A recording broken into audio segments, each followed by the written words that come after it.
গল্পের শুরুতেই শ্রোতাদের উদ্দেশ্যে জানাই, এই গল্পের বর্ণনায় কিছু শব্দ ও জায়গা অত্যন্ত স্পষ্ট ভাষায় বর্ণনা করা হয়েছে। তাই আমাদের একান্ত অনুরোধ, বড়রাই এই গল্পটির আদর্শ শ্রোতা হবেন। ধন্যবাদ।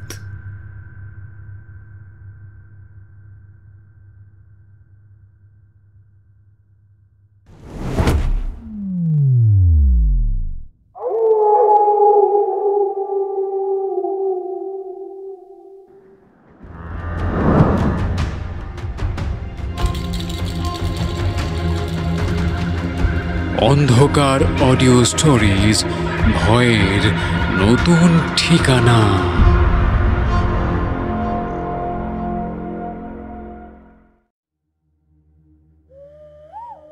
জন্ম ও মৃত্যুর রহস্য অপরিসীম। প্রকৃতির নিয়মে পৃথিবীর বুকে তৈরি হওয়া সব গল্পের শুরু শেষ এই জীবনচক্রেই আবদ্ধ। আচ্ছা, কি হবে সেই গল্পের ক্ষেত্রে যেখানে প্রাণের জন্মই হয়নি? তাহলে শুধু আছে কেবল একটা চাপা কান্না, যা থেকে যায় অনুরণন হয়ে বাতাসে, যার হয়তো কোনো উৎস নেই, কিন্তু রূপ আছে, ছায়া আছে, গন্ধ আছে, আর অপেক্ষা আছে, যা শেষ হবার নয়, শুরু হবার নয়, শুধু থেকে থাকার মতো অনন্ত এক অপেক্ষা। সব গল্প আলো থেকে জন্মায় না, কিছু গল্প জন্মায় নিকষ কালো অন্ধকারের বুক থেকে।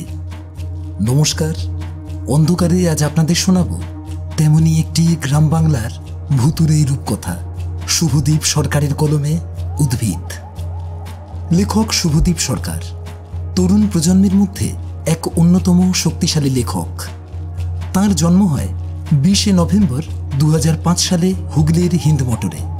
বেড়ে ওঠা কোন্নগর হিন্দমোটর এলাকায়। স্কুল জীবন শেষ করে বর্তমানে সিটি কলেজের বিজ্ঞান বিভাগে গ্র্যাজুয়েশন চলছে। 2022 সালে বিভিন্ন পত্রপত্রিকা, ওয়েব ম্যাগাজিনে ছোটখাটো লেখালেখি শুরু। এরপর অডিও স্টোরি এবং গল্প সংকলনের জন্য লেখালেখি করেছেন। বইপাড়ায় বিভিন্ন প্রকাশনীর সঙ্গে যুক্ত আছেন প্রচ্ছদ ও অলঙ্করণ শিল্পী হিসেবে। করে ফেলেছেন বেশ কয়েকটি বইয়ে ছবির কাজ।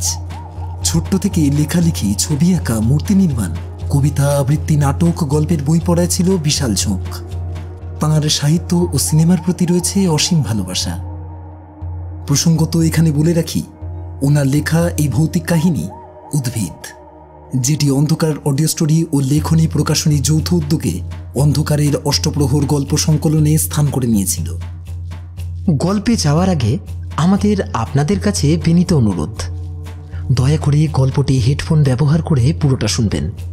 আর যদি আমাদের গল্পগুলি আপনাদের ভালো লাগে তাহলে লাইক, শেয়ার ও সাবস্ক্রাইব করে আমাদের উৎসাহ দেবেন। কমেন্ট করে জানাতে পারেন এই ভিন্ন স্বাদের ভয়ের গল্পটি আপনাদের কেমন লাগলো, বা এরকম গল্প আপনারা আরও শুনতে চান কিনা। গল্পের প্রধান চরিত্রে কথক, ডক্টর হাজরা, পুষ্পা, মালতী ও রক্তিম। ডক্টর হাজরার চরিত্রে প্রীতম, পুষ্পার চরিত্রে সহেলি, মালতীর চরিত্রে তিয়াশা, রক্তিমের চরিত্রে অরূপ। গল্পের কথক ও সমন্বয়কারী আমি, শুভজিৎ। শুরু হচ্ছে আমাদের আজকের বিশেষ গল্প, শুভদীপ সরকারের লেখা এক ভুতুড়ে রূপকথা উদ্ভিদ।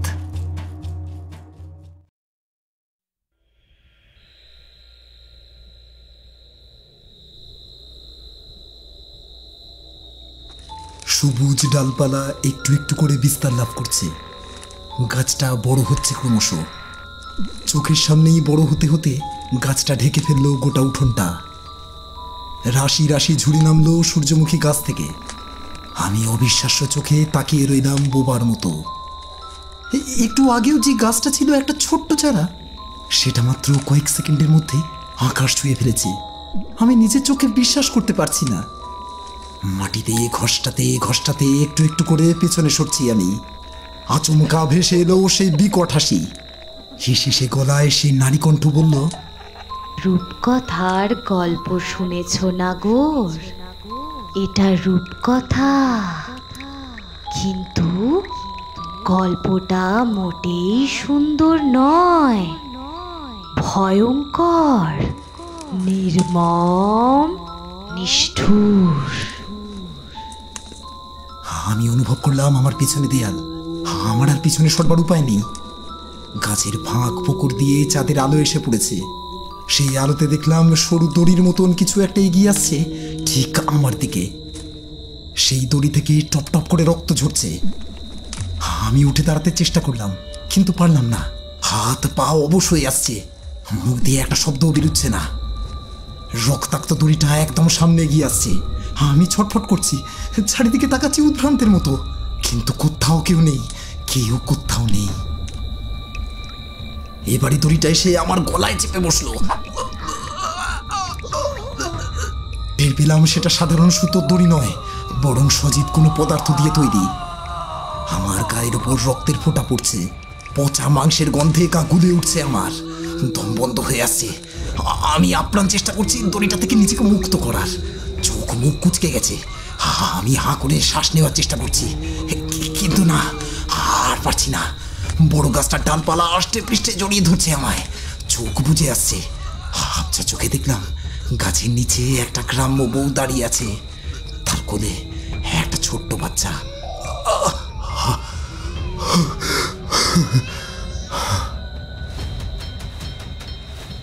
আচমকা ভয়ার্ত চিৎকার করে উঠে বসলাম।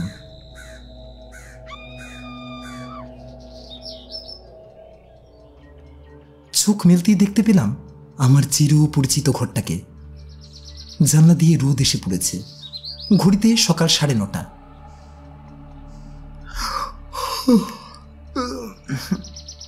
চোখ কচলাতে কচলাতে বিছানা থেকে নেমে দরজা খুললাম। বুকের ভেতরটা এখনো ধুকপুক করছে, শ্বাস নিতেও কষ্ট হচ্ছে। এই নিয়ে পরপর 7 দিন দেখলাম ওই একই স্বপ্নটা। হার পারছি না। কি মানে ওই ভয়ঙ্কর স্বপ্নের? কেনই বা বারবার দেখছি এসব? দরজা খুলতেই মনে পড়ল চিৎকারের কথাটা। নিশ্চিতভাবেই ওটা মালতীর আওয়াজ। এই সকালে ও ছাড়া আর কে আসবে? কিন্তু প্রশ্ন হচ্ছে, ওর এরকম চিৎকার করার কারণ কি? বাইরে বেরিয়ে দেখি উঠোনের এক কোণে দাঁড়িয়ে থরথর করে কাঁপছে মালতী। আমি বললাম, কি রে, কি হয়েছে? মালতী নিচের দিকে আঙুল দেখালো।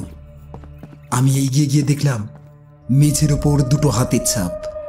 সদ্যজাত শিশুর হাতের ছাপ যেমন হয় ঠিক তেমনি, কিন্তু ছাপ দুটো কোনো রং কিংবা কাদামাটির নয়, টাটকা রক্তের ছাপ। মালতী প্রচণ্ড ভয় পেয়েছে বুঝতে পেরে নিজেকে সামলালাম। গলার কাছে জমাট বাঁধা ভয়টাকে দমিয়ে রেখে এক বালতি জল ঢেলে দিলাম ওখানে। তাও স্থির হয়ে দাঁড়িয়ে রইল মালতী। আমি এগিয়ে গেলাম। কিরে, কি হলো? রান্না বান্না করবি না? বাজার করে এনেছি তো। মালতী কাঁপা কাঁপা হাতে বাজারের ব্যাগটা তুলে নিয়ে রান্নাঘরের দিকে যেতে লাগলো। তারপর আবার আমার কাছে ফিরে এলো। মুখ নামিয়ে বলল, দাদাবাবু, আপনি অন্য কাউকে ডেকে নিন। পরের হপ্তাহ দিয়ে আমি আর আসতে পারবো না। কেন, কি হলো তোর? আমি গলা তুলে বললাম, আবার মাইনে বাড়ানোর ফন্দি নাকি? না না দাদাবাবু, আপনাকে আর মাইনে দিতে হবে না, আমি চলে যাব। আমাকে থামিয়ে দিয়ে বলে উঠল মালতী। আমি আরো কিছু বলতে যাচ্ছিলাম, তার আগেই মালতী রান্নাঘরের দিকে পা বাড়ালো। এই সব কিছু শুরু হয়েছে 1 মাস আগে। সেদিন ছিল শিবরাত্রি। পাড়া শিব মন্দিরে প্রচুর লোকজনের ভিড়। আমি মন্দির কমিটির সদস্য, তাই পুজোর নানান জিনিসপত্র আমার বাড়িতেই রাখা হয়। তাতে আমার বিশেষ অসুবিধে হয় না, বরং 2-1টা ফলমূল দরকার মতন নিজের খাবার টেবিলে সরিয়ে রাখতে পারি। যাই হোক, সেই রাতেই পুজোর সব অতিরিক্ত জিনিসপত্র যেখানে রাখা ছিল সেই ঘরে ঢুকলাম। সেরকম কিছু ছিল না, 2-4টে বেল আর কলা। তার পাশেই দেখতে পেলাম ওই 2টো জিনিস। একটা স্টিলের ঝিনুক, যা দিয়ে বাচ্চাদের দুধ খাওয়ানো হয়, আর একটা কাজল লতা। ভারী অদ্ভুত লাগলো। এগুলো কি পুজোর কাজে লাগে? মন্দিরে জিজ্ঞেস করে জানলাম এগুলো মন্দিরে জিনিস নয়।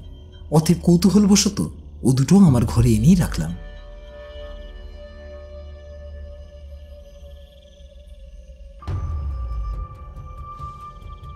সেই রাতেই প্রথম এলো ভয়ঙ্কর স্বপ্নটা। রূপকথার গল্প শুনেছ নাগর? এটা রূপকথা, কিন্তু গল্পটা মোটেই সুন্দর নয়, ভয়ঙ্কর, নির্মম, নিষ্ঠুর। মাঝরাতেই ঘুম ভেঙে গেল। যদিও তখনও অত কিছু বুঝতে পারিনি, টায়ার্ড থাকায় ভুলভাল স্বপ্ন আসতেই পারে, তাই ওসব ভুলেই গেছিলাম। কিন্তু এই 3 দিনের মাথায় আবার দেখলাম স্বপ্নটা। এবার সত্যিই ভয় পেলাম। আর খেয়াল হলো আরেকটা অদ্ভুত বিষয়। সেদিন বিকেলে আচমকা প্রচন্ড ঝড় উঠেছিল। সেই ঝড়ে নানান জিনিসপত্র উড়ে এসেছিল আমাদের ছাদে। একটা নাইটি, একটা আন্ডারওয়্যার, শুকনো গাছের ডাল, খবরের কাগজ আর একটা ক্যালেন্ডার। এর মধ্যে ক্যালেন্ডারটা কুড়িয়ে বসার ঘরে টাঙিয়ে দিয়েছিল মালতী, কারণ ক্যালেন্ডারে থাকা ফুটফুটি বাচ্চাটার ছবিটা ওর খুব পছন্দ হয়েছিল। পরের দিন ঘুম থেকে উঠেই তন্ন তন্ন করে খুঁজে বার করলাম সেই ঝিনুক আর কাজল লতাটা। তারপরেই বসার ঘরে গিয়ে দেখি সেই ক্যালেন্ডারটা। সেটা ছিল 2 বছর আগের ক্যালেন্ডার। মনে হচ্ছিল এসব উল্টো পাল্টা জিনিস পাওয়ার পরও ওই স্বপ্নটা বারবার দেখছি আমি। আর একটা অদ্ভুত চিন্তা মাথায় এলো। দুশ্চিন্তা দূর করতে সবগুলো জিনিস ফেলে দিলাম। এরপর রাতে খুব ভালো ঘুম হলো, আর ওসব স্বপ্ন এলো না। স্বস্তি পেলাম, ভাবলাম সব সমস্যা মিটেছে। কিন্তু আসল সমস্যা শুরু হলো এর 1 সপ্তাহ পর। আমি চন্দননগর মিউনিসিপ্যালিটির চাকরিটা পেয়েছি বছর দেরিক হলো। তার আগে বীমা কোম্পানির হয়ে এদিক সেদিক ঘুরেছি বছরখানেক। এখন এলাকার সর্বত্র জল সরবরাহের দায়িত্বে আছি। তো সেদিন চুচুড়ার রবীন্দ্র ভবনে একটা সরকারি অনুষ্ঠান ছিল। বিশেষ অতিথি হিসেবে আমি উপস্থিত ছিলাম। ফুলের তোড়া উত্তরীয় দিয়ে বরণ করার পর বেশ কিছু বক্তব্য রেখেছিলাম পরিবেশ বিষয়ক।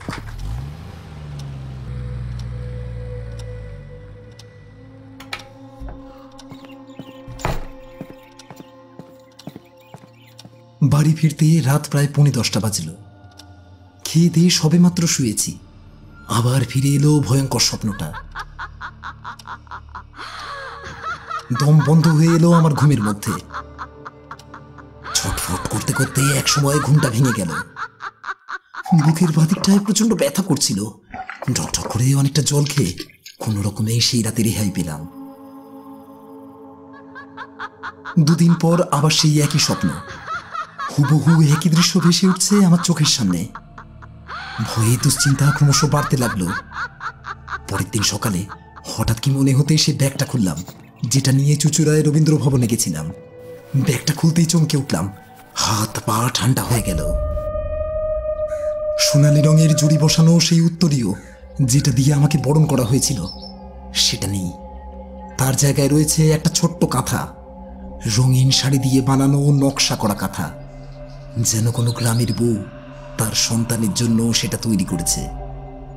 কেন জানি না খুব ভয় পেলাম। মালতীকে বলে কাঁথাটা বিদায় করলাম বাড়ি থেকে। কিন্তু একটা প্রচন্ড ভয় আর আশঙ্কা জাঁকিয়ে বসলো মনের মধ্যে।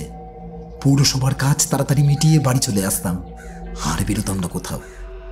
বাড়িতে যেহেতু একাই থাকি, তাই আরো বেশি ভয় করে। মালতী রান্না সেরে রেখে সন্ধ্যার আগেই চলে যায়। তারপর পুরো বাড়ি ফাঁকা।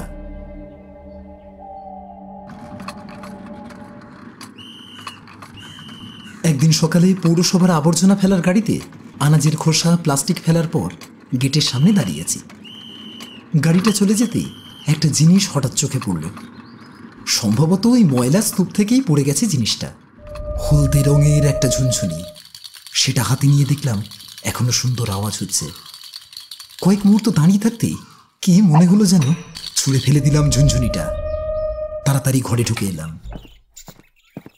সেই রাতে আবার এলো স্বপ্নটা, সেই এক দুঃস্বপ্ন। শ্বাসকষ্ট প্রবল হতে হতে ঘুম ভেঙে গেল। আবার কিছুক্ষণ পর ঘুমোলাম, কিন্তু আবারও সেই ভয়ঙ্কর উদ্ভট কুৎসিত স্বপ্নটা নেমে এলো। ভয়ে যন্ত্রণা ক্ষোভে আমার মাথার ভেতরটা ছিঁড়ে যাচ্ছে। আর পারছি না, আমি আর পারছি না। কি হচ্ছে সব, কেন হচ্ছে? পরদিনই আমি একটা ডাক্তার দেখালাম, কিন্তু সে কিছুই বলতে পারল না।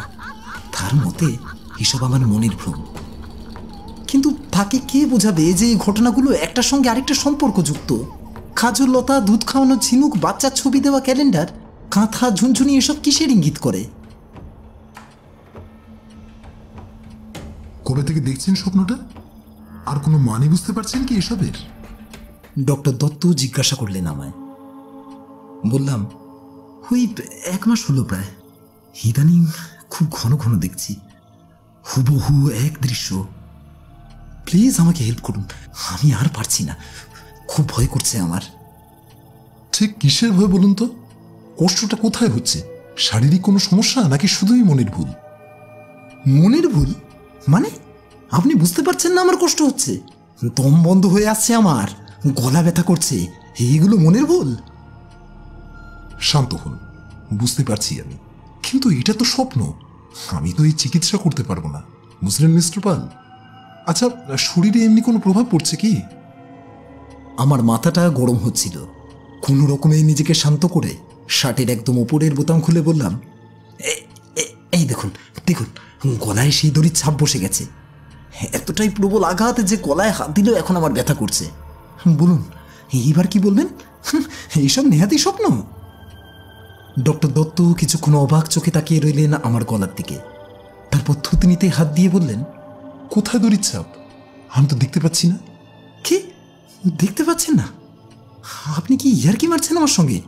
আমার গলায় কাশিতে দাগ পড়ে গেছে আর আপনি দেখতে পাচ্ছেন না? দেখুন দেখুন, ভালো করে দেখুন, এই তো এই তো। না মানে, আপনি একটু শান্ত হন। এই বলে জলের গ্লাস এগিয়ে দিলেন ডক্টর। তারপর বললেন, আপনি আগে কোনো ডাক্তার দেখিয়েছেন? আমি ঢক ঢক করে জল খেয়ে বললাম, হ্যাঁ। উনি তো কিছু বলতে পারলেন না, তাই আপনার কাছে আমাকে প্লিজ হেল্প করুন ডক্টর, আমি মরে যাবো এইভাবে, আমাকে বাঁচান। ডক্টর দত্তের হাত দুটো চেপে ধরেছিলাম আমি। ডক্টর আমাকে আশ্বস্ত করে বললেন, চিন্তা করবেন না, আমি ঘুমের ওষুধ দিয়ে দিচ্ছি, একটু রেস্ট নিন, আর একদম স্ট্রেস নেবেন না। আমি একজনের ফোন নাম্বার দিচ্ছি, 2 দিন পর ওনার সঙ্গে যোগাযোগ করুন, ভয় পাবেন না, ভালো হয়ে যাবেন আপনি। আমি জিজ্ঞাসা করলাম, কার phone number? Doctor Prithwish Hazra, ভদ্রেশ্বরে ওনার চেম্বার আছে, তবে আপনি বরং অন্য কোথাও দেখা করুন, আমি বলে দেব ওনাকে।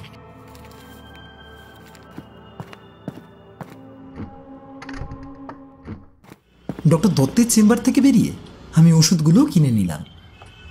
তারপর অটো ধরলাম বাড়ির উদ্দেশ্যে। চন্দননগর স্ট্যান্ড রোড দিয়ে অটো ছুটে চলেছে। রাত 8টা বেজে গেছে। ল্যাম্পপোস্টের আলো চুইয়ে পড়েছে রাস্তায়, অটোর ভিতরেও হালকা আলো পড়েছে। একজন মহিলা বসে আছেন আমার পাশে, তাঁর কোলে একটা বাচ্চা। লাইট পোস্টের হলুদ আলো পড়ে বাচ্চাটার হাত দুটো দেখা যাচ্ছে কেবল। আমি চোখ ফিরিয়ে রাস্তার দিকে তাকালাম। রাস্তার ওই পারে একটা লোক সাইকেল নিয়ে ফুল বিক্রি করছে, লাল গোলাপ আর ঝাঁকে ঝাঁকে সূর্যমুখী ফুল। কেন জানি না ফুলগুলো আমার খুব চেনা চেনা ঠেকল। কিন্তু ফুল আবার কখনো কারো চেনা হয় নাকি? প্রতিদিন নতুন নতুন ফুল জন্মায়, আবার একদিনের মধ্যেই ঝরে পড়ে তা। তাই নির্দিষ্ট করে কোনো ফুলকে চিনে রাখা কখনই সম্ভব নয়। সূর্যমুখী, যার বিজ্ঞানসম্মত নাম হেলিয়ান্থাস আনুয়াস। ভোরে সূর্যোদয় থেকে একদম সূর্যাস্ত পর্যন্ত সূর্যের দিকে চেয়ে থাকে সে ফুল। বিজ্ঞানের ভাষায় যাকে বলে ফটোট্রপিক বা আলোকবর্তী চলন। কোনো এক অদ্ভুত মহিমায়, অতিলৌকিক শক্তির মতোই সূর্যের ওপর স্থির দৃষ্টি তার। ঠিক যেমন আমার উপর দৃষ্টি রেখেছে কেউ একজন। আমি যেদিকেই যাই, যেখানেই লুকোই, তার নজর থেকে বেরিয়ে যেতে পারবো না কখনো। কিন্তু সে কে? হঠাৎ বাচ্চাটা কেঁদে উঠেছে। তার কান্নার আওয়াজে সচকিত হয়ে দেখি মহিলাটি বাচ্চাটিকে শান্ত করছেন। অটো দ্রুত গতিতে ছুটে চলেছে। আবার রাস্তার দিকে তাকাতেই একটু অবাক হলাম। গঙ্গার ঘাটে একটা লোক দাঁড়িয়ে আছে, মাথায় ঝুড়ি ভর্তি সূর্যমুখী ফুল। 2 ছেলে মেয়ে সেখান থেকে ফুল কিনছে। অটো আরো কিছুটা এগুলো। আমার গলার কাছে কি একটা দলা পাখি আসছে। হালতো হাতেই গলাটা স্পর্শ করতেই যন্ত্রণায় কুকিয়ে উঠলাম। গলায় ব্যথা অসম্ভব বাড়ছে। আমার কুকিয়ে ওটা দেখেই বোধ হয় অটোওয়ালা একবার পিছন দিকে তাকালেন। নিজেকে সামনে নিয়ে রাস্তার দিকে তাকালাম। না, ভালো লাগছে না, একদম ভালো লাগছে না। কে যেন আমার পিছু নিয়েছে। মাথার ভেতরে শিরা উপশিরা জট পাকিয়ে যাচ্ছে, চোখ জ্বালা করছে। কি ভীষণ অস্বস্তি হচ্ছে হঠাৎ যেন আমার। হে কি, হে এটা কি? আবার সেই ফুল, আবার। রাস্তার পাশেই একটা ফুলের দোকানে, যেখানে এক ঝাঁক লাল গোলাপ ছাড়া বাকি সব সূর্যমুখী ফুল। দোকান ভর্তি হলুদ সূর্যমুখী। আমার কপালে বিন্দু বিন্দু ঘাম জমতে শুরু করেছে, গলা শুকিয়ে আসছে। বিস্ফারিত চোখে তাকিয়ে আছি আমি বাইরের দিকে। আবার আবার সেই ফুল। একটা লোক রাস্তা পার হচ্ছে গাড়ি নিয়ে, সূর্যমুখী ফুল দিয়ে গাড়ি সাজানো। একটা রিক্সা ধীর গতিতে ছুটছে, সেটাও সূর্যমুখী ফুলে ভর্তি। একটা ছোট্ট গাড়ি, সেখান থেকে লোকেরা কিনছে কাঠির মাথায় বসানো সূর্যমুখী ফুল। তৃপ্তি সহকারে সেই ফুল খেতে খেতে তারা এগিয়ে চলেছে।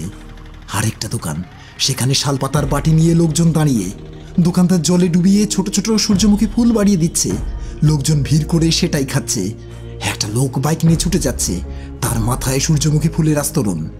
5 তারা রেস্টুরেন্ট থেকে ভেসে আসছে সূর্যমুখী ফুলের গন্ধ। আমার মাথা ঝিমঝিম করছে, গা গুলিয়ে উঠছে, হাত পা ঠান্ডা হয়ে আসছে। আর কিছু দেখতে পাচ্ছি না আমি। চারিদিক অন্ধকার, জমাট বাঁধা অন্ধকার। জ্ঞান হারানোর আগে ঝাপসা চোখে দেখলাম আমার পাশে বসে থাকা সেই মহিলা হাসছেন। বাচ্চাটাকে কোলে নিয়ে বলছেন, চিনতে পারছো? হেলে মানুষ নয় গো, এ তো মানুষ সূর্যমুখী, সব সূর্যমুখী ফুল। হালকা আলোয় দেখলাম তার মাথার খোপায় একটা ফুল। তার পাপড়িগুলো সূর্যের আলোর মতোই উজ্জ্বল।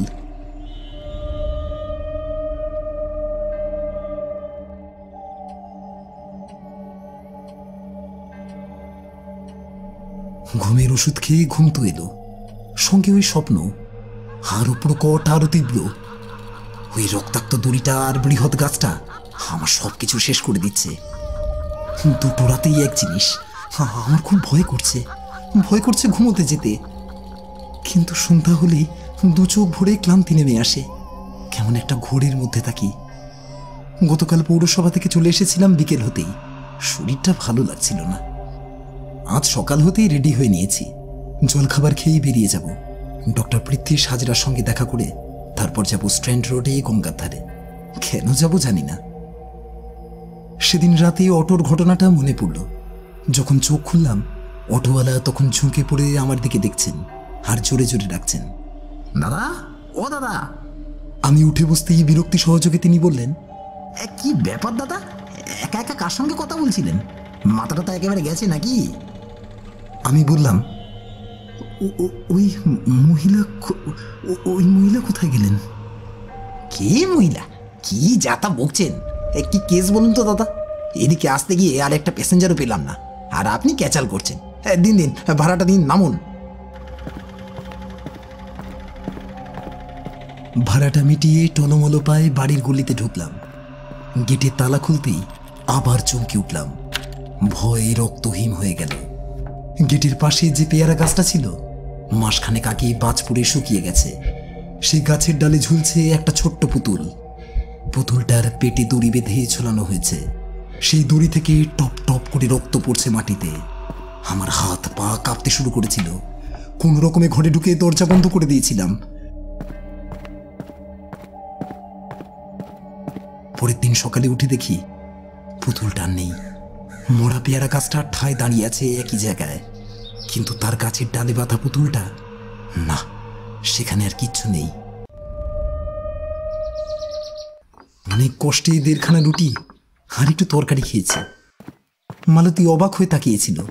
বললাম, খিদে নেই রে, তুই খেয়ে নিয়ে জামা কাপড়গুলো কেচে রাখিস।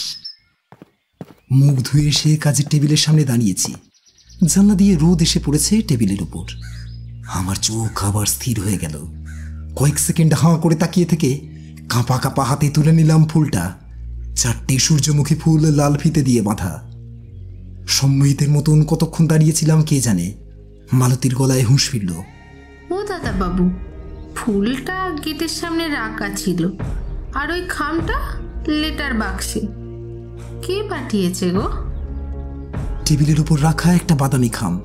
সেটা দেখে বললাম, কোনো নাম লেখা নেই, জানি না কে পাঠিয়েছে। বাবা, বললেই হয়, বলবে না?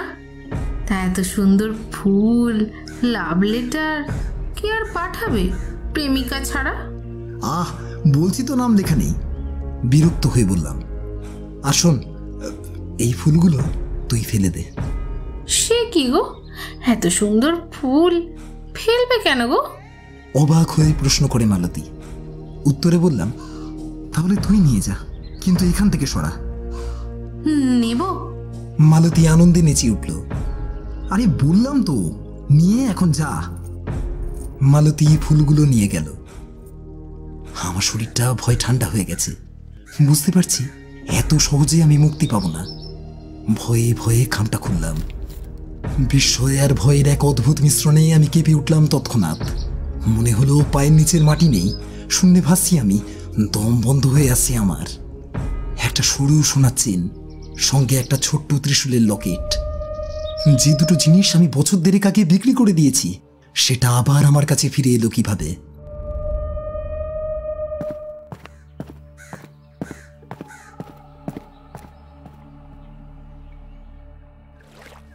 আপনার নামটা কি জানো? সব শুনে জিজ্ঞাসা করলেন ডক্টর হাজরা। বললাম, কিরণ, কিরণ পাল। ডক্টর আবার কি যেন ভাবতে লাগলেন। আমি চুপ করে বসে রইলাম গঙ্গার দিকে তাকিয়ে। স্বচ্ছ নীল আকাশের প্রতিচ্ছবি ধরা পড়েছে গঙ্গার জলে। দুটো নৌকো দেখা যাচ্ছে দূরে। ঘাটে লোকজনের উপস্থিতি আছে বটে, তবে খুব বেশি নয়। ডক্টর পৃথ্বীশ হাজরাকে ফোন করে বলেছিলাম কোথায় দেখা করলে ওনার সুবিধে হবে। উনি বললেন ওনার চেম্বারে যাওয়ার দরকার নেই, বরং অন্য কোথাও দেখা করতে। তখনই আমি স্ট্যান্ড রোডে আসার কথা বলেছিলাম। এখানে ওনার সঙ্গে অনেকক্ষণ কথা হলো, সেই স্বপ্নের কথা আর যা যা ঘটেছে আমার সঙ্গে সবটা বলেছি ওনাকে। কি একটা ভাবতে ভাবতে ডক্টর হাজরা জিজ্ঞাসা করলেন, আচ্ছা, স্বপ্নে যে জায়গাটা আপনি দেখেছেন সেটা ঠিক কোথায়? উত্তরে বললাম, আমার বাড়ির পিছনের উঠোন, কিন্তু খুব অচেনা। ওখানে কোনো বাগান আছে কি? প্রশ্ন করলেন ডক্টর হাজরা। বললাম, না তো, আমি কোনো বাগান করি না, আর অনেকদিন হয়ে গেছে আমি যাইও না বাড়ির পেছনের দিকটায়। ও, তাহলে তো কোনো মানেই দাঁড়ায় না স্বপ্নটার। আচ্ছা, ওই দড়িটার কথা বলছিলেন, ওটা ঠিক কি বলুন তো? সাপ বা অন্য কিছু নাকি? না না না, সাপ নয়, অন্য কিছু। কি? যদি বলি প্ল্যাসেন্টা, বিশ্বাস করবেন? কি প্লাসেন্টা? মানে ওমরা? কি যাতা বলছেন? ডক্টর বিস্মিত হয়েছেন সেটা বুঝতে পারলাম। আস্তে আস্তে বললাম, বিশ্বাস হচ্ছে না তো, জানি বিশ্বাস হবে না। জানেন, আমারও প্রথম বিশ্বাস হয়নি, তবে একটু একটু করে বুঝতে পারছি প্ল্যাসেন্টা থেকেই জন্ম হয়েছে ওই গাছটার। আমাকে শেষ করে দিতে চায় ওই গাছ। ডক্টর পৃথ্বীশ হাজরা আমার দিকে হাঁ করে তাকিয়েছিলেন। তারপর বললেন, আপনার গলায় নাকি দড়ির ছাপ রয়েছে? আমি শার্টের কলার সরিয়ে বললাম, হ্যাঁ আছে তো, এই দেখুন, এই যে এই গলায় ফাঁসের ছাপের দাগ। কই, আমি তো কিছুই। উনি কিছুক্ষণ ভালো করে তাকিয়ে থেকে বললেন, আচ্ছা ছাড়ুন, আমি একজনের সঙ্গে কথা বলেছি, সেখানে সপ্তাহে 2 দিন করে মেডিটেশনের জন্য যাবেন। আর বেশি চিন্তা করবেন না, সব ঠিক হয়ে যাবে, আমি তো আছি। মানে কি বুঝলেন আপনি ডাক্তারবাবু? আমার কি হয়েছে? না না, তেমন কিছু নয়। ডক্টর বললেন, সূর্যমুখী ফুল দেখে ভয় পাচ্ছেন কেন বলুন তো? আর কোন এক মহিলাকে স্বপ্নে দেখেছেন বললেন, ওই বাচ্চা কোলে দাঁড়িয়ে আছে, তাকে চিনতে পারলেন? কি নাম তার? আমার গলার কাছে কিছু একটা দলা পাকিয়ে উঠল। গলা খাতে নামিয়ে বললাম, হ্যাঁ, পুষ্পা। পুষ্পা? কে পুষ্পা? আর তাকে ভয় পাচ্ছেন কেন আপনি? আরে মিস্টার পাল, খোলাখুলি বলুন, না হলে আমি আপনাকে সাহায্য করতে পারবো না যে। একটু থেমে দম নিয়ে আবার বললাম, বলছি ডাক্তারবাবু, আজ থেকে বছর 2 আগের কথা। তখন আমি বিমা কোম্পানির সূত্রে বিভিন্ন গ্রামে গঞ্জে ঘোরাঘুরি করছি। হুগলির মাখালপুর বলে একটা গ্রামে গেছি মার্চ মাস নাগাদ। শীতের শেষ, বসন্তের আভাস চারিদিকে। একদিন বিকেলবেলায় হাঁটতে বেরিয়েছি আমার এক সহকর্মী রক্তিমের সঙ্গে। মাঠে গিয়ে দেখি শিবরাত্রির মেলা বসেছে, গ্রামের মেলা। লোকজনের ভিড় যথেষ্ট। পাশেই মন্দিরে পুজো হচ্ছে। গ্রামের মেয়েরা লাইন দিয়ে জল ঢালছে শিবের মাথায়। মেলায় কিছুক্ষণ ঘোরাঘুরি করে আমি আর রক্তিম দুবাটি ঘুগনি আর চিনে বাদাম খেয়ে গেলাম শিব মন্দিরের দিকে। চারিদিকে রংচঙে আলো আর ফুলের মালা দিয়ে সাজানো, ধূপ ধুনোর গন্ধে ভরে আছে আশপাশ। জল ঢালার লাইনে দাঁড়ানো মেয়েগুলোর দিকে তাকিয়ে দাঁড়িয়ে রইলাম আমি আর রক্তিম। ফিসফিস করে উত্তেজনার উদ্রেককারী আলোচনায় ব্যস্ত হয়ে গেলাম আমরা দুজনে। সামনে দিয়ে একটা লোক ফুলের ঝুড়ি নিয়ে যাচ্ছিল, সেখান থেকে একটা সূর্যমুখী ফুল পড়ে গেছিল মাটিতে।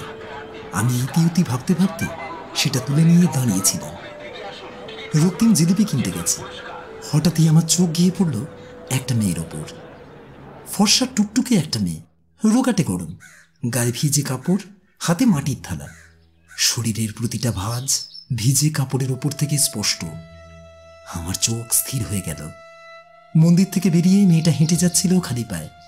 আমি এগিয়ে গিয়ে বললাম, কি গো, প্রসাদ দেবে না? মেয়েটা অবাক হয়ে চাইল। উফ, কি সুন্দর চোখ দুটো, বুকের কাছে একটা তিল, কোমরটা সরু, আঁচল জড়ানো।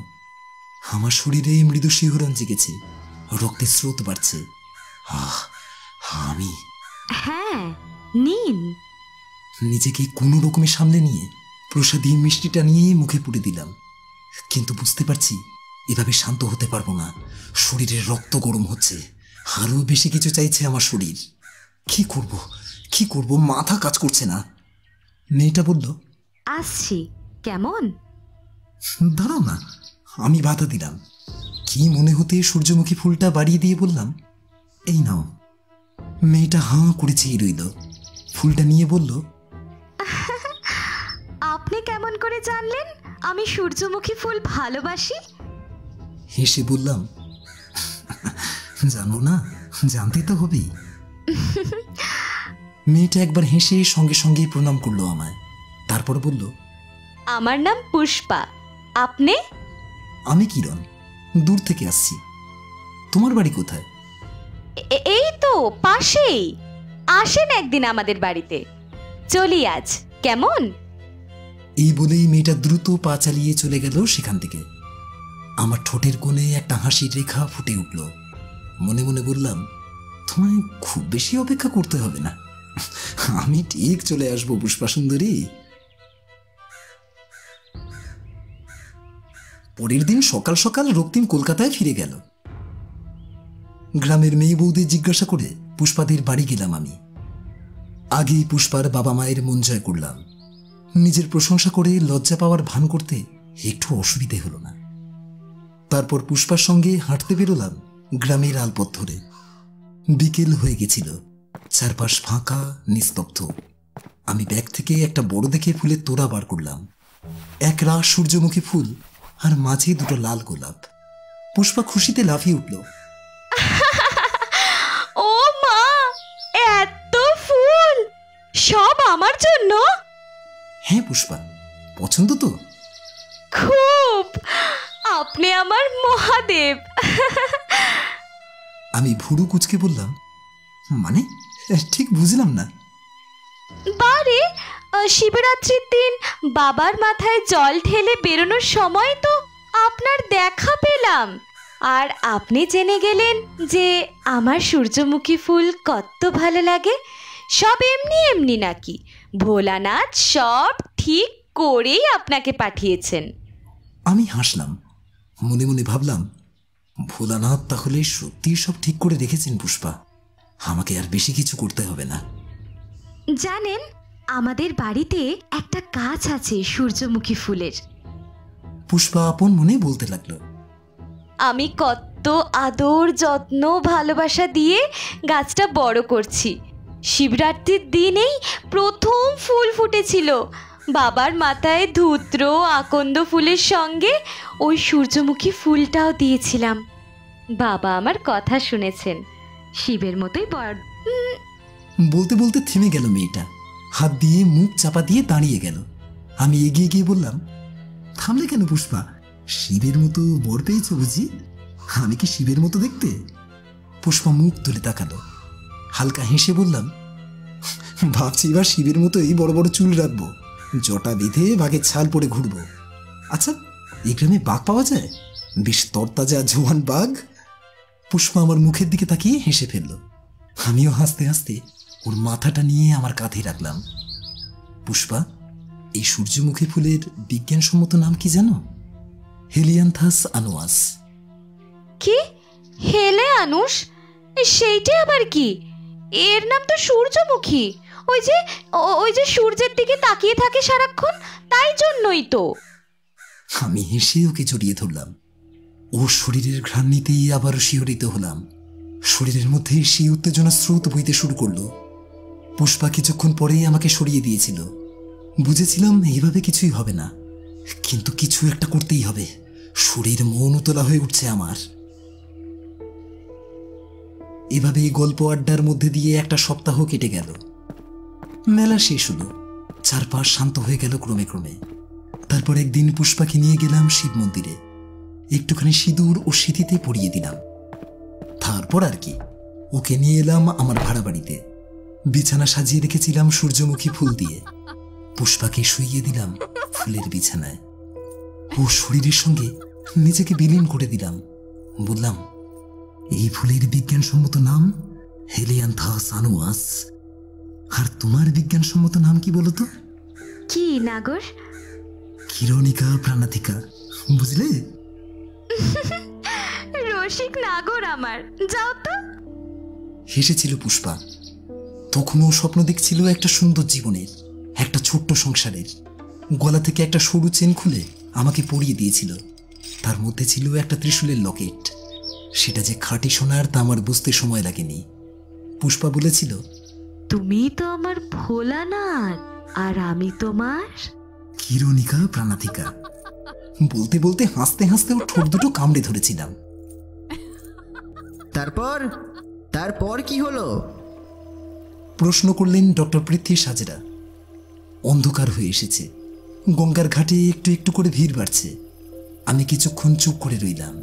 তারপর আবার বলতে শুরু করলাম। এরপর আমি ফিরে এসেছিলাম চন্দননগর। মাঝে মধ্যে অবশ্য যেতাম মাখালপুরে। মাসখানেক পরে যখন একটা দরকারি কাজে গেলাম, ইন্স্যুরেন্স অফিসের বাইরে দাঁড়িয়ে থাকতো পুষ্পা। আমি দেখা করিনি। ও তো কাজের মধ্যে কার ভালো লাগে ওসব উটকো ঝামেলা দেখার। উটকো ঝামেলা? বাধা দিলেন ডক্টর। পুষ্পা তখন কলকাতায় থাকতো, আপনার ভাড়া বাড়িতে? আমি বিরক্ত হয়ে বললাম, কেন? আমার টাকা কি সস্তা? ওর জন্য প্রতি মাসে ভাড়া দেব? তার কারণ?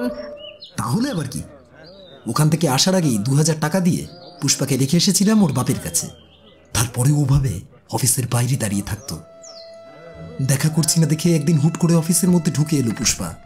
আমার মাথাটা গরম হয়ে গেছিল, তাও নিজেকে শান্ত করে ওকে বাইরে নিয়ে গেলাম। পুষ্পা বলল, ওর পেটে আমার বাচ্চা আছে। এইবার আর মাথা ঠান্ডা রাখতে পারলাম না, ঠাঁটিয়ে একটা চড় মারলাম ওকে। ও কাঁদতে কাঁদতে চলে গেল। আমি অফিসের কাজ মিটিয়ে পরে আবার ওর বাড়ি গেছিলাম। ওর বাপের হাতে 2000 টাকা ধরিয়ে চন্দননগর ফিরেছি। মানে এরপর আপনি পুষ্পার আর কোনো খোঁজ খবর রাখেননি, তাই তো? ডক্টর আবার বাধা দিলেন। ও কেমন আছে, কোথায় আছে, ওই বাচ্চাটা কেমন আছে, এসব কিছুই জানবার চেষ্টা করেননি আপনি? এবার আমার মাথাটা সত্যি গরম হয়ে গেল ডাক্তারের ওপর। প্রায় চেঁচিয়ে উঠলাম, আপনি একটু চুপ করবেন? খেয়ে বলেছে খোঁজ রাখিনি। এরপর আমি ফিরে গেছিলাম মাখালপুরে। পুষ্পার ডেলিভারির সময় এগিয়ে এলো। একদিন রাতেই প্রচন্ড ব্যথা শুরু হলো ওর। হাসপাতালে নিয়ে যেতেই অনেক সময় লাগতো, তাই ওর বাপ তাড়াতাড়ি ওখানকার এক বুড়ি দাইকে ডেকে আনলো।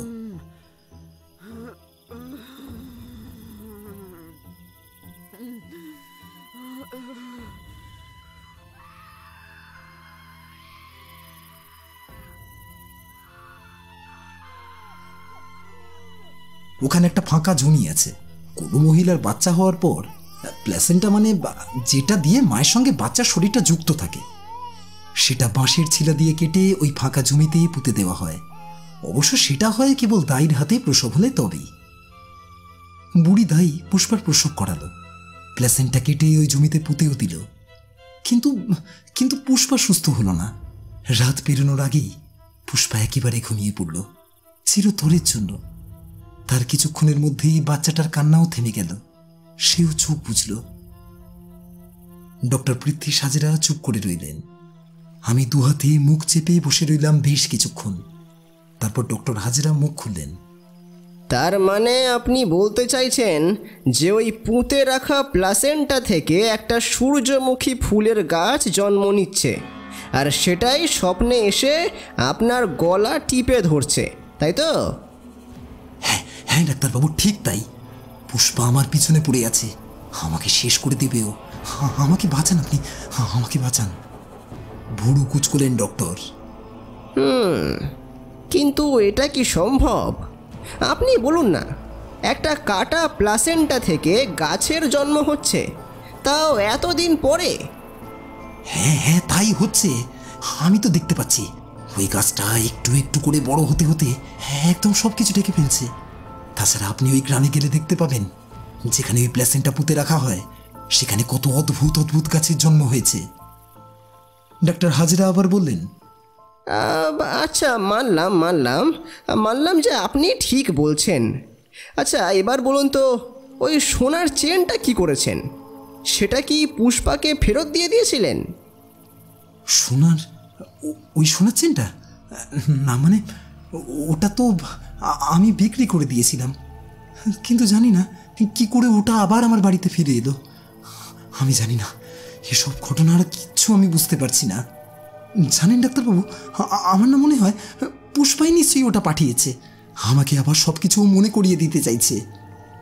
ডক্টর হাজরা বেশ কিছুক্ষণ চুপ করে বসে থেকে তারপর উঠে দাঁড়ালেন, বললেন, হ্যাঁ, আসুন একটু হাঁটতে হাঁটতে কথা বলা যাক। দুজনে রাস্তা দিয়ে হাঁটছি, ঠিক সেদিনের মতোই লাইট পোস্টের হলুদ আলোর নিচ দিয়ে হেঁটে চলেছি। ডক্টর পৃথ্বী হাজরা বললেন, শুনুন মিস্টার কিরণ, আমি আপনাকে মেডিটেশনের জন্য যেখানে যেতে বললাম ওখানে সপ্তাহে 2 দিন করে যান, কেমন? আর ফুল দেখে একদম ভয় পাবেন না। আরে ফুল তো সুন্দর জিনিস, আপনি যত ভয় পাবেন তত বেশি করে স্বপ্নটা ফিরে ফিরে আসবে। দেখুন, আমি সবটা শুনে যা বুঝলাম পুরোটাই কিন্তু আপনার হ্যালুসিনেশন।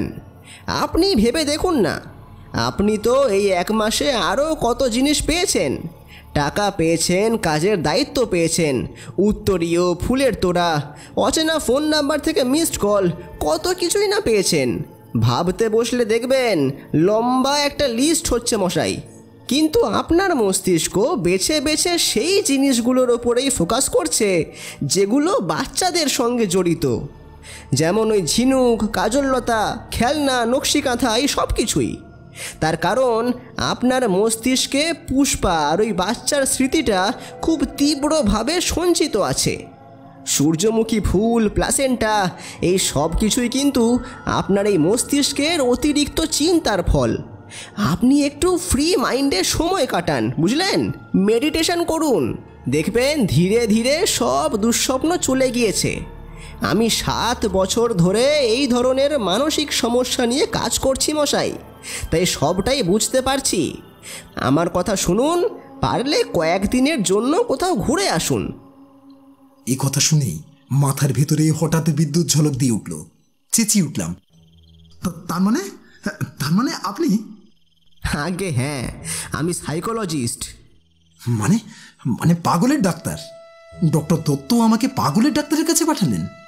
ওই জন্যই আপনার চেম্বারে যেতে বারণ করেছিলেন। আরে মিস্টার পাল, শান্ত হন। আপনার এত উত্তেজিত হওয়া ঠিক নয়। ব্যাস, আর নয়, চললাম আমি। আমাকে পাগল বানানোর চেষ্টা করবেন না। আমি যদি পাগলই হতাম না, তাহলে আর গলায় দাগটা থাকতো না।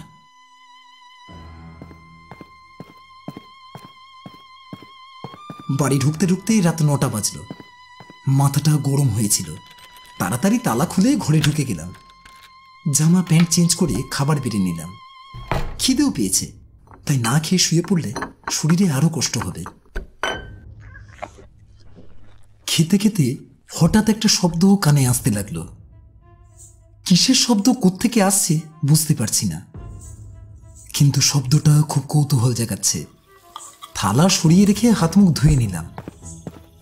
শব্দটা সম্ভবত আসছে গেটের কাছ থেকে। ঘরের দরজা খুলে গেটের দিকে এগোতে লাগলাম। শব্দটা বাড়ছে।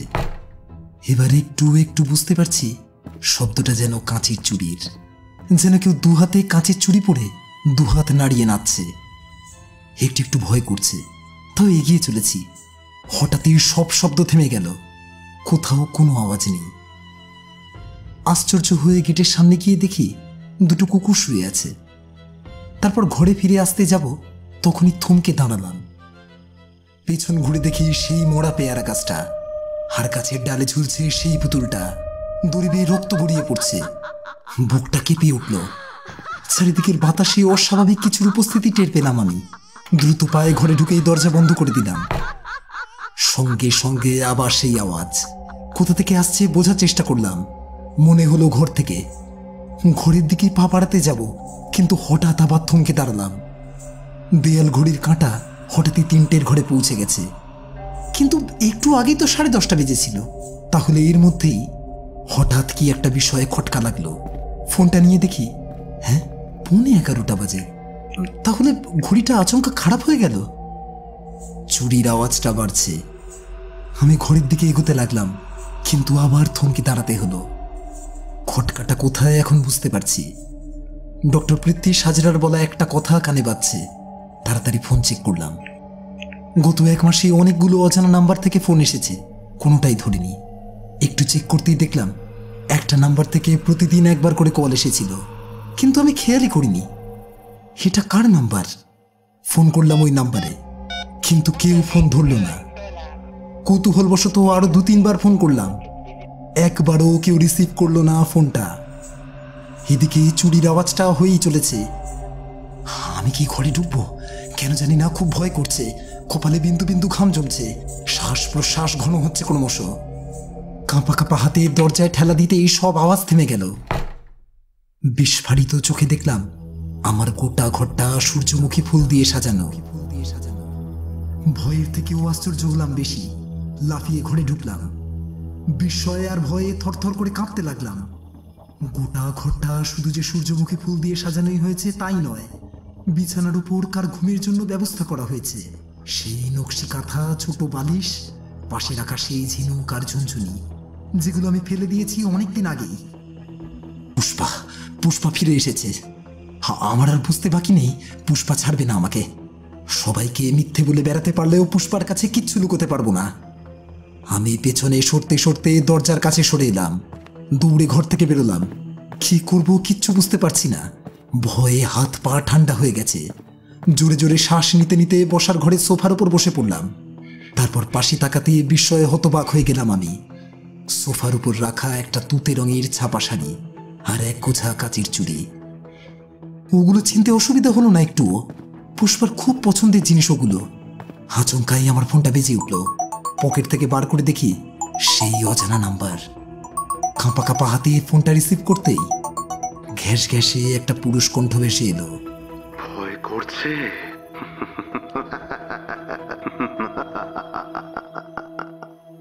বুকের বাদিকটা প্রচন্ড জোরে কেউ যেন খামচে ধরলো। যন্ত্রণায় কুকিয়ে উঠলাম। চোখ মুখ ঠিকরে বেরিয়ে আসতে চাইছে, শ্বাস নিতে পারছি না। হাত পা অবশ হয়ে আসছে। ফোনটা মেঝেতে পড়ে গেল। সোফার উপর মৃদু আর্তনাদ করতে করতে লুটিয়ে পড়লাম আমি। চোখের সামনে সব অন্ধকার হয়ে আসছে।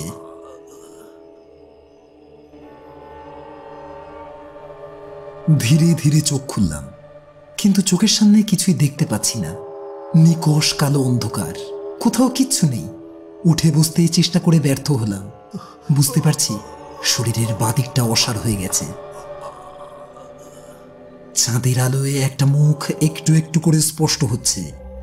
মুখে ঘোমটা দেওয়া, তার হাতে কিছু একটা রয়েছে। আমার চারপাশে পায়চারি করছে সে। মাথা ঘুরিয়ে দেখলাম আমি মাটিতে শুয়ে আছি। আমার বাড়ির পেছনের উঠোন এটা, কিন্তু চারদিকের মাটি আলগা করে রাখা কেন? তাহলে কি আমায় পুঁতে দেওয়ার পরিকল্পনা করেছে ও? পুষ্পা বাচ্চা প্রসব করতে গিয়ে মারা গিয়েছিল? প্রশ্নটা ভেসে এলো পাশ থেকে।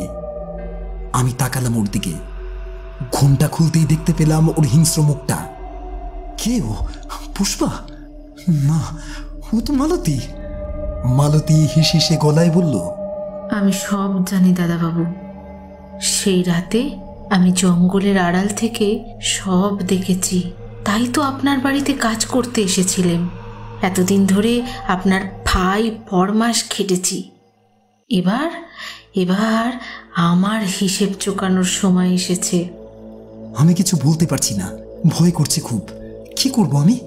মরেই যেতে হবে এবার। কাজটা ঠিক করিসনি কিরণ। শুধু পুষ্পা নয়, ওর মৃত্যুর পর ওর বাবা মাও গলায় দড়ি দিয়ে সুইসাইড করেছে। তুই এতটা নিকৃষ্ট, এতটা বিকৃত মানসিকতার হলি কি করে? কথাগুলো দূর থেকে ভেসে এলো। শার্ট প্যান্ট পরা একজন লোক এগিয়ে আসছে আমার দিকে। গলার আওয়াজটা আমার খুব চেনা। কিছুক্ষণ আগেই ফোনে এই গলাটাই শুনতে পেয়েছিলাম। রক্তিম, রক্তিম মিত্র, কলেজ জীবন থেকে আমার অত্যন্ত ঘনিষ্ঠ বন্ধু এবং এক সময়কার সহকর্মী। আমি দুঃস্বপ্নেও ভাবতে পারিনি এরকম কিছু হতে পারে। রক্তিম এভাবে আমাকে খুন করবার প্ল্যান করেছে। এসব করতে পারলো মালতীর সঙ্গে প্ল্যান করেও? ওহ, ভাবতেই পারছি না আমি। দাদাবাবু, সেই রাতের পর আমি একদিনও আপনার কথা ভুলতে পারিনি। আমার পরাণের বান্ধবী তো মরলই, ওর বাপ মাও। উফ, আর ভাবতে পারছি না দাদাবাবু, কেন করলেন এমনটা? মালতীর কাঁধে হাত রাখলো রক্তিম, তারপর এগিয়ে এসে আমার পাশে হাঁটু কেটে বসলো। বলল, হ্যাঁ, তো সব প্ল্যান সাজাতেই প্রায় 1 বছর কেটে গেল। এর মধ্যে মালতী তোর বাড়িতে কাজের জন্য এলো। প্রচুর খাটতে হয়েছে জানিস। ওই সব ঝিনুক, কাঁথা, ঝুনঝুনি এগুলো মালতীর গ্রামের বাড়ি থেকে আনতে হলো। টাকাও কম খরচ হয়নি। এই তো আজকেই কত সূর্যমুখী ফুল কিনতে হয়েছে। তোর মতো একটা নোংরা মানুষের জন্য এত কিছু করতে হচ্ছে ভেবেও ঘেন্না করছে। ছি, একবার বললি না যে তুই পুষ্পাকে বিয়ে করেছিস, আর ওকে? ছি।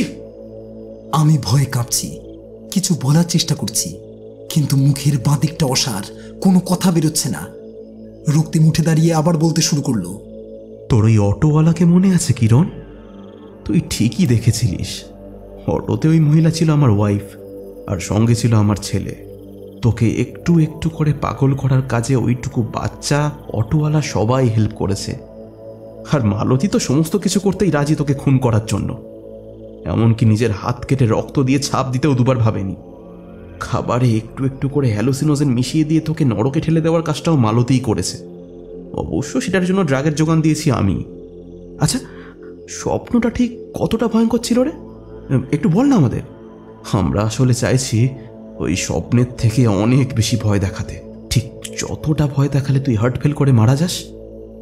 মালতীর কথা জানি না, তবে আমি তো তোর অনেক দিনের বন্ধু, তাই নিজের হাতে তোকে খুন করতে পারবো না। মালতী এবার ঝাঁঝের সঙ্গে বলে উঠল, আমার কোনো অসুবিধা নেই রক্তিম দাদা, আমি ওকে কুপিয়ে কুপিয়ে খুন করতে পারি। তারপর এই উঠোনেই পুঁতে দেবো শালাকে। নিজের হাতে এখানে গাছের বীজ পুঁতেছি, এবার ওর বডি পুঁতবো। আচ্ছা দাদাবাবু, আপনার ড্রয়ারে আজ দুপুরে একটা সোনার চেন খুঁজে পেলাম। ওটা তো পুষ্পার। ওটা পুষ্পার থেকে নিয়ে এখনো রেখে দিয়েছেন?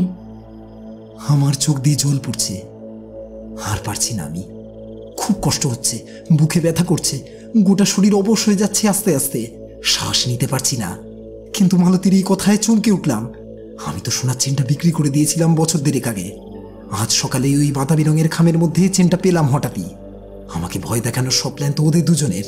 তাহলে সোনার চেনটা আমাকে ওরা পাঠায়নি, কে পাঠালো তাহলে? মালতী, তাড়াতাড়ি করো। রক্তিম বলতে লাগলো, ডক্টর দত্ত আর ডক্টর হাজরার সাথে কথা বলেছিলাম আগে থেকেই। ভেবেছিলাম পৃথ্বী হাজরার সাথে সবটা স্বীকার করবি, তাহলে সবাই মিলে একটা শাস্তির ব্যবস্থা করা যেত। কিন্তু তুই তো জানোয়ার হয়ে গেছিস। ডক্টর হাজরাকে সারা দিন ধরে মিথ্যে গল্প শোনালি, তাই আর সময় নষ্ট করে লাভ নেই। মালতী, আমি চললাম। কথাগুলো বলে মালতীর দিকে তাকালো রক্তিম। যা করার তাড়াতাড়ি করে ভোরে ট্রেন ধরে চলে যাও। আমি বরং ততক্ষণ ঘরটা পরিষ্কার করে দিই, আর পেয়ারা গাছ থেকে ওই পুতুলটা সরাতে হবে। চলি, তাড়াতাড়ি করো। একবার আমার দিকে তাকালো রক্তিম, তারপর দীর্ঘশ্বাস ফেলে চলে গেল বাড়ির ভেতরে। মালতী হাতে একটা ধারালো ছুরি নিয়ে এগিয়ে আসছে। আমি আপ্রাণ চেষ্টা করছি উঠে দাঁড়ানোর, কিন্তু শরীর অবশ, আর তাছাড়া আমার হাত পা তুড়ি দিয়ে বেঁধে রাখা হয়েছে। তাই এতক্ষণে বুঝতে পারলাম আমি গোঙাতে লাগলাম, প্রাণপণে নিজেকে মুক্ত করতে চেষ্টা করছি। আমি বাঁচতে চাই, আমি বাঁচতে চাই, কেঁদে ফেললাম আমি। কিন্তু একটা কথাও শব্দ হয়ে মুখ থেকে বেরোলো না। আমি ছটফট করছি। মালতী এগিয়ে এসে প্রবল আক্রোশে ছুরিটা তুলে ধরে আমার বুকে যেই বসাতে যাবে, আচমকা একটা হাওয়ার দমক। মালতী, কেমন আছিস রে সই? শূন্যে প্রতিধ্বনিত হলো কথাটা, গ্রাম্য টানে নারী কণ্ঠস্বর। মালতী প্রচন্ড অবাক হয়ে উঠে দাঁড়ালো, চারপাশে তাকিয়ে দেখতে লাগলো, কিন্তু কোথাও কেউ নেই। মালতী রে, তুই অনেক করেছিস আমার জন্য, ভালো থাকিস সই। আবার শূন্যে ভেসে এলো সেই শব্দ তরঙ্গ। মালতীর চোখ দিয়ে জল গড়িয়ে পড়ছে, অনেকটা পিছিয়ে গেছে ও। ছুরিটাও হাত থেকে পড়ে গেছে কখন যেন। আবার একটা হাওয়ার দমক। মালতী জ্ঞান হারিয়ে লুটিয়ে পড়ল মাটিতে। তারপর আবার ভেসে এলো সেই গলা। কি গো নাগর, চিনতে পারলে? সোনার চেনটা বেচে দিয়েছিলে নাগর। আমার ঠাকমার একমাত্র স্মৃতি ছিল চেনটা, ফিরিয়ে না আনলে চলে? হ্যালুসিনেশন দিলে অনেক অদ্ভুত অবাস্তব স্বপ্ন আসতে পারে বটে, কিন্তু প্রতিনিয়ত একই স্বপ্ন, একই দৃশ্য ফিরে ফিরে আসতে পারে কি? হয়তো না, কিন্তু সেটা সম্ভব হয়েছে কারণ মালতী আর রক্তিমের প্ল্যানের সঙ্গে আড়াল থেকে মিশেছিল পুষ্পার পরিকল্পনা। সবার অগোচরে এসে নজর রেখেছিল তার কিরণের ওপর। আমি থরথর করে কাঁপছি, বুঝতে পারছি এতদিন ধরে স্বপ্ন দেখার দৃশ্যপট খুব শিগগির বাস্তবে রূপ নিতে চলেছে। রাত গভীর হচ্ছে ক্রমশ। ফাঁকা উঠোনে শুনতে পাচ্ছি পুষ্পার গলা। আকাশটা সকাল থেকেই মেঘলা ছিল, আচমকাই প্রচন্ড জোরে বৃষ্টি নামলো। ও নাগর, ডাক্তারকে মিথ্যে বললি কেন? বাচ্চা দিতে গিয়ে আমি মরেছি, তুমি এসেছিলে আমাকে সাহায্য করতে। বৃষ্টিটাও জোরে নামলো, হাওয়ার বেগ বৃদ্ধি পেল। আমি কেমন একটা ঘোরের মধ্যে ডুবে যাচ্ছি। চোখের সামনে ভেসে উঠছে একটা অন্য ছবি। মাখালপুর গ্রামের সেই ফাঁকা জমি, যেখানে সন্তান জন্মের পর প্ল্যাসেন্টা পুঁতে দেওয়া হয়। শুধু প্ল্যাসেন্টা নয়, কোনো বাচ্চা জন্মের পর মারা গেলে তাকেও পুঁতে দেওয়া হয় ওখানে।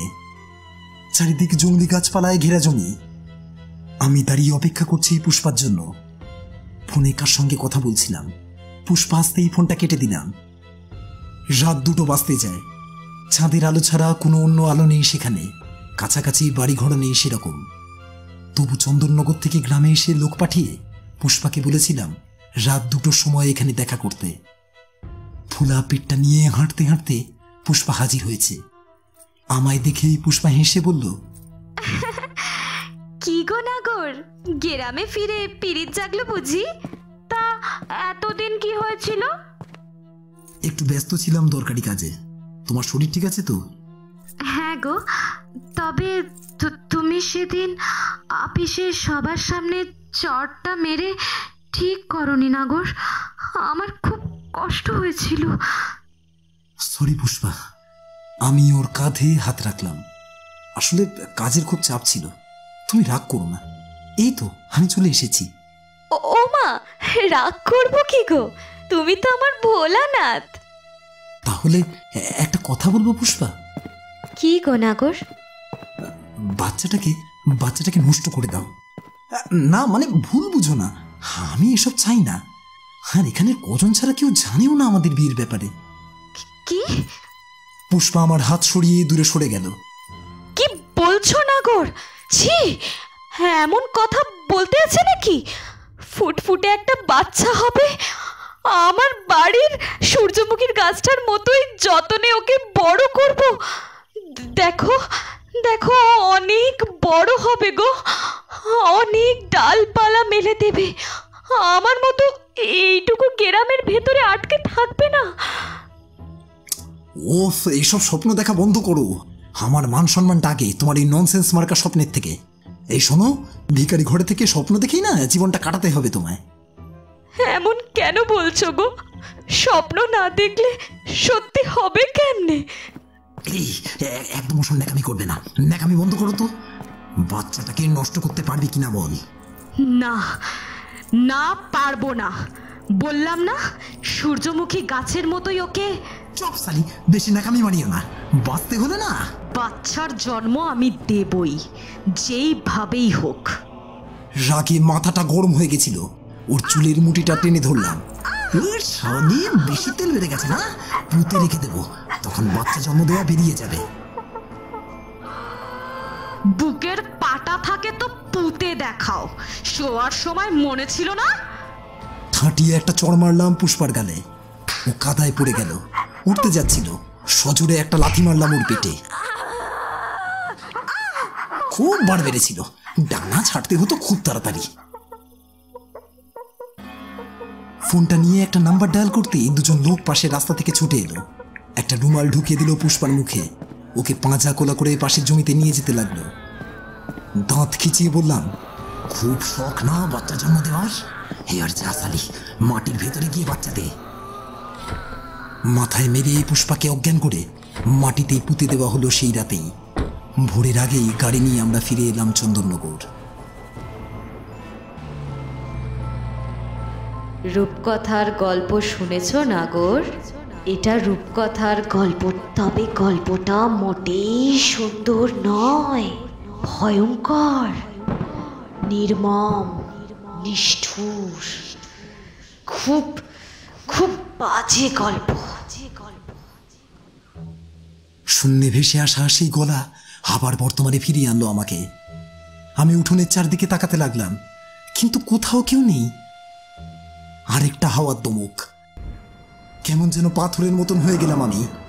চোখ দুটো স্থির হয়ে গেল, শারীরিক অবস্থা টের পাচ্ছি না আমি। পুষ্পার গলা আবার শুনতে পেলাম, সাত ভাই চম্পা জাগরে জাগরে, ঘুম ঘুম কাটে না ঘুমেরই ঘোরে, একটি পারুল বন আমি তোমার। কেমন? এবারে আমার ঠোঁটে কেমন একটা হাসি ফুটল। পুষ্পার কণ্ঠস্বরে কৌতুকে সুর। একটা গাছের বীজ বহু বছর সুপ্ত অবস্থায় থাকতে পারে, জানো তো নাগর? আমি সম্মোহিতের মতো মাথা নাড়লাম।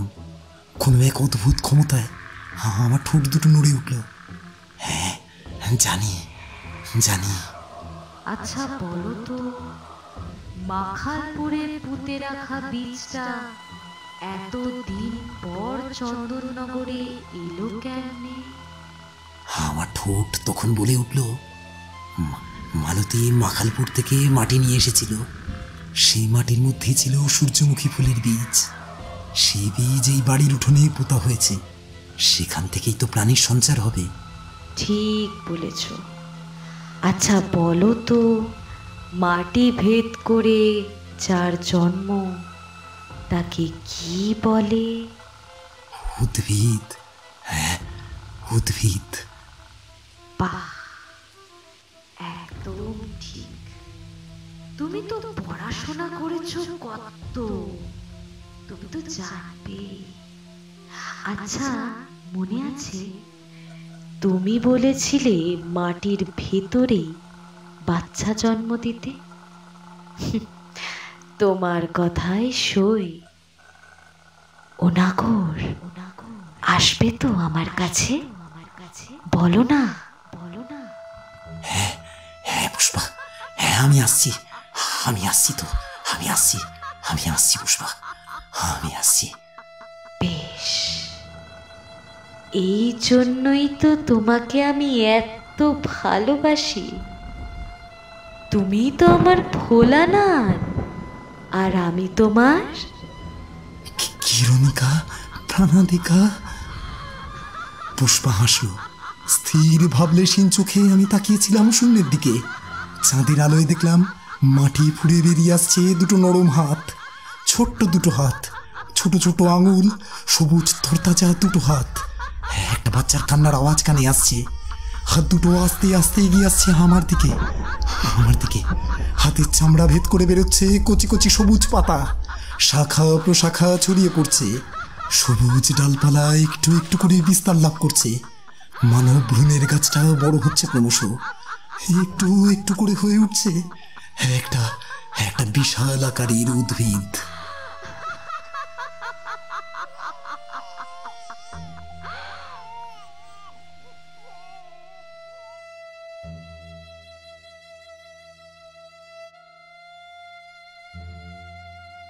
অন্ধকারে আপনারা এতক্ষণ শুনছিলেন শুভদীপ সরকারের কলমে ভুতুরে রূপকথা উদ্ভিদ।